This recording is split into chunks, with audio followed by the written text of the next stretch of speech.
नमस्कार, मैं हूं आपके साथ बलराम शर्मा और आप देख रहे हैं न्यूज़ 11।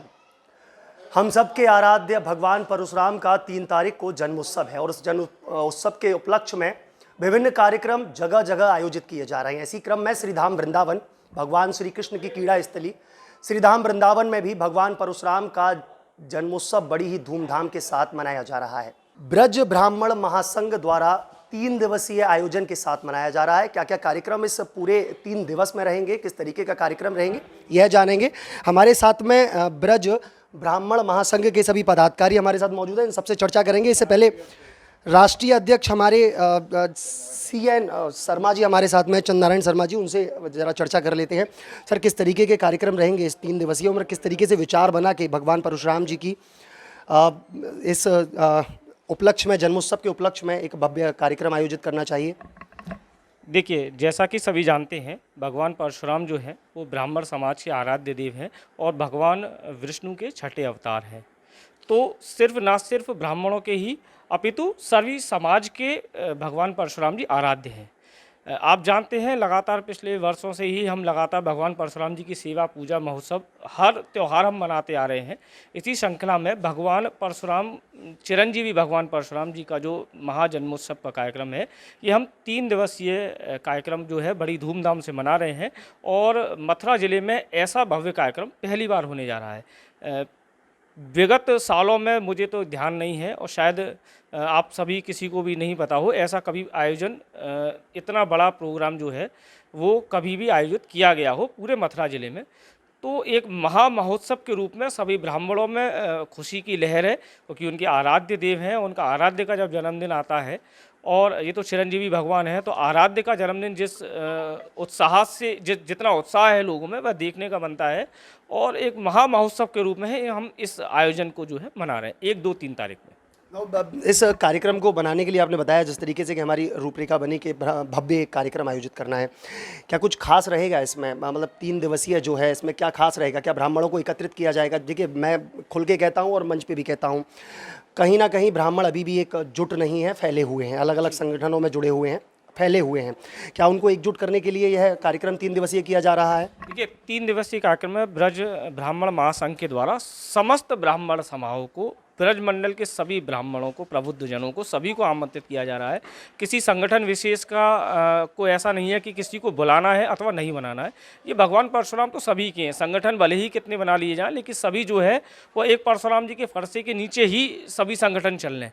तो एक प्रतीक है, तो सभी संगठन कितने भी हों वो एक ही जगह रहेंगे और एक ही जगह भगवान परशुराम जी का मथुरा जिले में एकमात्र प्रतिष्ठित प्राण प्रतिष्ठित एक मंदिर है, उसी में ही आयोजन होंगे।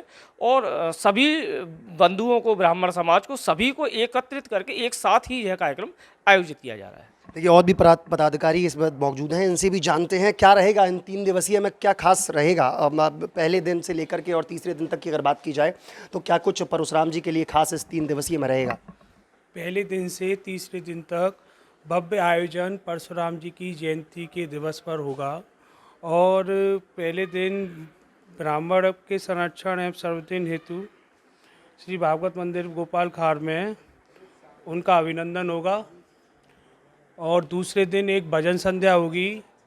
और परशुराम भगवान सबके ब्राह्मणों के आराध्य हैं। मेरा सभी से आग्रह है कि सभी उस दिवस पर आएं और भव्य आयोजन में हमारे साथ एकत्र हों और परशुराम जी की जयंती धूमधाम से मनाई जाए। जी बिल्कुल, परशुराम जी की धूमधाम से जयंती मनाई जाए, वाकई मनाई जानी भी चाहिए, क्योंकि हमारे ब्राह्मणों के आराध्य हैं, हम सबके शीर्षक हैं। क्या रहेगा टीटू जी, किस तरीके का प्रोग्राम है, क्या रहेगी प्रोग्राम की रूपरेखा, किस तरीके से बनाया है, पूरा फर्मा किस तरीके से तैयार किया गया है इन 3 दिवसीय में? सभी को बोलूँगा जय परशुराम जी की। 1, 2, 3, 4 परशुराम जी की जय जयकार। परशुराम जन्मोत्सव बड़े धूमधाम से, अद्भुत चीज देखने लायक होगी, अद्भुत होगा। और पूरा चंदन से परशुराम जी का पूरा लेप से सजाया जाएगा और बहुत सुंदर दर्शन होंगे। और सभी ब्राह्मण, सभी से, मतलब सभी बंधुओं से आग्रह करूंगा कि एक बार परशुराम पार्क पर आएँ और दर्शन का लाभ जरूर लें। तो इन 3 दिवसीय कार्यक्रम में विभिन्न सारे कार्यक्रम आयोजित किए जाएंगे। चर्चाएं कर लेते हैं किस तरीके के कार्यक्रम रहेंगे। अगर प्रथम दिन के दृष्टिया देखा जाए तो जिस तरीके से आपके इस कार्ड में मैंने भी पढ़ा था बटुक अभिनंदन रहेगा, क्या रहेगा बटुक अभिनंदन में, किस तरीके से रहेगा? देखिए जैसा कि आपको बताया गया, त्रिदिवसीय महोत्सव हम मना रहे हैं, तो उसमें 1, 2, 3 तारीख को अक्षय तृतीया है, 3 तारीख को तो जन्मोत्सव है ही है, और यह कार्यक्रमों का जो सिलसिला है वो 1 तारीख से शुरू हो जाएगा। हमारी संस्कृति भारत की संस्कृति है, सभ्यता है हमारी, जिसमें कि वेद का जो पाठ होता है, संस्कृत का अध्ययन, ये हमारे यहाँ प्रारंभ अनादिकाल से ऋषि मुनियों के समय से चला आ रहा है। लेकिन ये परंपरा अब कहीं विलुप्त होती जाती है। ब्राह्मणों में भी हम देखने को हमें मिल रहा है कि अधिकांश ब्राह्मण बालक जो है वो अन्य अन्य क्षेत्रों में जा रहे हैं। लेकिन एक संस्कृति है हमारी कि हम वेदों का अध्ययन करें, मंत्रों का अध्ययन करें, तो इसी का आह्वान करते हुए एक अनूठा एक कार्यक्रम किया है, जिसमें कि गुरु वह व्यक्ति जो वेदों का अध्ययन करा रहा है, और बटुक ब्राह्मण जो बाल्यकाल से ही, आरंभ काल से ही, छोटेपन से ही वेदों का अध्ययन कर रहे हैं। तो ऐसे गुरु और शिष्य एक परंपरा जो निर्वाह हो रही है, उनका सम्मान का कार्यक्रम, ताकि उनको प्रोत्साहित करना है कि गुरु को भी प्रोत्साहित करना आवश्यक है, क्योंकि जिस प्रकार से ये कल्चर विलुप्त होता जा रहा है, तो गुरुजी का सम्मान, फिर उनके छात्रों का सम्मान, और इसी के साथ ही एक आह्वान किया जाएगा कि ब्राह्मण समाज के बालक जो है वो इस क्षेत्र में आए, अध्ययन करें, वेदों का अध्ययन करें, और जो समाज में अन्य अन्य समाज के लोग जो है वो व्यासपीठ पे बैठ रहे हैं, कई बार हम देखते हैं गलत चीज़ें व्यासपीठ से बोली जा रही हैं, तो वो कहीं ना कहीं कुछ ना कुछ जो है वो संस्कृति के अभाव में, अध्ययन के अभाव में है। तो अध्ययन हो, और इसी को ध्यान में रखते हुए बटुक ब्राह्मणों का और गुरुजी का सम्मान का कार्यक्रम ये 1 तारीख को रखा गया है। जी बिल्कुल है। प्रथम दिन का ये बताया हमारे चीनू भैया, हमारे प्रिय हैं, प्यार से इनको चीनू भैया भी कहते हैं, उन्होंने बताया। इसके साथ में मैं जानता हूं कि दूसरे दिन जो दूसरे दिन का जो कार्यक्रम है वो किस तरीके का रहेगा, क्या रहेगा। जिस तरीके से कार्ड में मैंने भी पढ़ा कि भजन संध्या का भव्य आयोजन किया जाएगा, साथ में जो गणमान्य लोग हैं, जो वृंदावन के जो प्रबुद्ध जन हैं, उनका सम्मान समारोह भी इस भजन संध्या के बीच बीच में किया जाएगा। जी बिल्कुल, आपने बिल्कुल सही कहा कि 2 तारीख को हमने बहुत दिव्य आयोजन रखा है, एक शाम भगवान परशुराम जी के नाम, और उस श्रृंखला में जो है हमारे भजन गायक हैं शिवाय भारद्वाज जी और उनके साथी कलाकार, ठीक है। हाँ, तो वो अपनी प्रस्तुति देंगे, और उसके साथ में जो है विशिष्ट विप्रजनों का हम जो सम्मान समारोह भी इसमें आयोजन किया गया है, और कई लोग उसमें, हमारे जितने भी समाज के लोग हैं, ब्राह्मण समाज के, सब उसमें आएंगे, और हम उनका विशिष्ट सम्मान भी करेंगे हम उनका। फूल बंगला का भी आयोजन है इस द्वितीय दिवस में। हाँ जी, उसमें ये ठाकुर जी फूल बंगला और गुब्बारे का श्रृंगार भी है, और सजावट भी करेंगे मंदिर में, और तीसरे दिन में भी बहुत दिव्य कार्यक्रम उसमें होना है, बहुत अलौकिक दर्शन होंगे भगवान परशुराम जी के। जी, तो वाकई में परशुराम जयंती पर इस बार वृंदावन में एक भव्य और दिव्य आयोजन होने जा रहा है। उस आयोजन के तृतीय दिवस की बात कर लेते हैं, जो कि बड़ा ही महत्वपूर्ण है। तृतीय दिवस है क्योंकि अंतिम दिन है, और अंतिम दिन अति ज़्यादा महत्वपूर्ण है। और सबसे बड़ी बात कि अब की बार कुछ विशेष इस संस्था ने सोच करके रखा है परशुराम जी के लिए, जो शायद अभी तक नहीं हुआ। क्या रहेगा तृतीय दिन के लिए? बलराम जी, तृतीय दिन ही नहीं, 3 दिवसीय जो ये पूरा आयोजन है, ये वृंदावन के लिए यादगार होने जा रहा है। जैसा कि चंद्र नारायण हमारे जो चीनू भैया हैं, उन्होंने इस कार्यक्रम की भूमिका में मुझे अग्रणी रखते हुए, सलाह मशवरा लेते हुए इस कार्यक्रम की रूपरेखा बनाई है, और मैं अपने को सौभाग्यशाली समझता हूं कि भगवान परशुराम ने मुझे इस लायक समझा कि इस पूरे आयोजन में मैं एक अभिभावक के तौर पे इन युवा शक्ति के साथ जुड़ूं और उनको निर्देशित करूं। तो निर्देशित तो मैं नहीं कर रहा, लेकिन मार्गदर्शन इन युवाओं का मैं ज़रूर कर रहा हूँ। और कहना चाहूँगा वृंदावन के लोगों से कि पहली बार वृंदावन में परशुराम शोभा यात्रा तक जो भगवान परशुराम का जन्म उत्सव सीमित रहता था, सुबह के समय एक अभिषेक, और उसके बाद ना जाने 15 दिन बाद, महीने भर बाद कब जाने वो शोभा यात्रा निकलती थी, यहीं तक ब्राह्मण समाज रहता था। लेकिन पहली बार इन युवाओं ने हिम्मत करते हुए इस भगवान परशुराम के जन्म उत्सव को एक भव्य और एक नया रूप देने का प्रयास किया है इन 3 दिनों में। और ये तीनों दिन वृंदावन के लिए ऐतिहासिक होने जा रहे हैं, इसमें कोई शक नहीं है।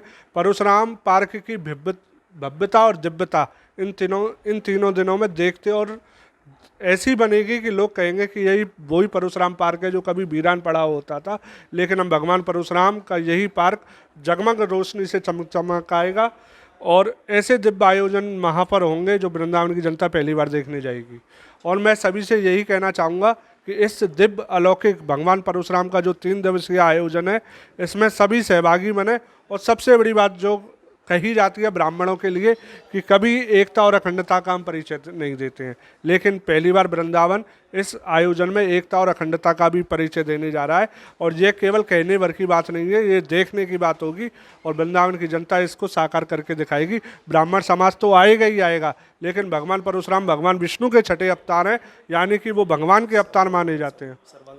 हाँ, और सबसे बड़ी बात, अक्षय तीज का जो पावन दिन वृंदावन के लिए माना जाता है, वो माना जाता है सर्वांग चंदन दर्शन के लिए। ठाकुर बांके बिहारी जी के चरणों में चंदन का गोला समर्पित होता है, राधा दामोदर है, और जितने भी वृंदावन के प्राचीन मंदिर हैं वहाँ पर चंदन दर्शन की विशेष महत्ता होती है। लेकिन दुर्भाग्य रहा वृंदावन का कि भगवान परशुराम ने कभी चंदन दर्शन नहीं दिए, भगवान परशुराम को कभी लोगों ने चंदन अर्पित नहीं किया इस अक्षय तीज वाले दिन। लेकिन ये पहली बार हो रहा है वृंदावन की धरा पर, भगवान परशुराम के श्री चरणों में भी चंदन अर्पित होगा।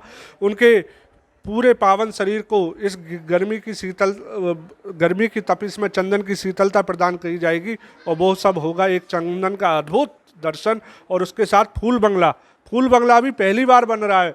जहाँ भगवान परशुराम की मूर्ति स्थापित है वहाँ पर वो फूल बंगले में भी पहली बार विराजमान होंगे। ये सब सौभाग्य की बात है वृंदावन के लिए, ब्राह्मण समाज के लिए और वृंदावन के सर्व समाज के लिए। बस इतना ही कहना चाहूँगा। जी, बहुत बहुत धन्यवाद विष्णु जी आपका। क्या कहना चाहेंगे और लोगों से जो अन्य विप्र बंधु हैं, उनको किस तरीके से आमंत्रित करना चाहेंगे? देखिए, बस एक ही निवेदन है कि यह जो आयोजन है ये सिर्फ एक किसी व्यक्ति का, किसी एक संगठन का नहीं है, संपूर्ण भगवान परशुराम का और संपूर्ण समाज का है। सिर्फ ब्राह्मण तो आएंगे ही, अन्य भी भगवान परशुराम के सभी समस्त भक्तगण आए, आनंद लें, भजन संध्या का आनंद लें, दर्शनों का आनंद लें, कृपा प्राप्त करें। तो सभी से निवेदन है, जितने भी संगठन हैं, चाहे वो ब्राह्मण संगठन हो, अन्य संगठन हो, सभी आए, सभी दर्शनों का आनंद लें। बस यही सभी से एक करबद्ध निवेदन है कि अपना ही आयोजन समझें इसको और अपने आयोजन में स्वयं आकर जो है आनंद का अनुभव करें। जी बिल्कुल, सभी आएँ और सभी आकर के इस 3 दिवसीय इस भव्य महोत्सव में अपना योगदान भी दें और साथ में इस भव्य आयोजन का आनंद भी लें। साथ में मैं बस यही कहना चाहूँगा कि इन 3 दिवस में 3 तारीख को भगवान परशुराम का जन्मोत्सव है, लेकिन इन 3 दिनों में समूचा वृंदावन जो कि भगवान श्री कृष्ण के जयकारों से गुंजायमान रहता है, लेकिन 3 दिन में भगवान परशुराम के जयकारों से भी गुंजायमान होगा। ऐसी अन्य खबरें हम आपको लगातार दिखाते रहेंगे। जुड़े रहिए हमारे चैनल के साथ में। अपने सहयोगी आशुतोष शर्मा के साथ मैं बलराम शर्मा, न्यूज़ 11 वृंदावन।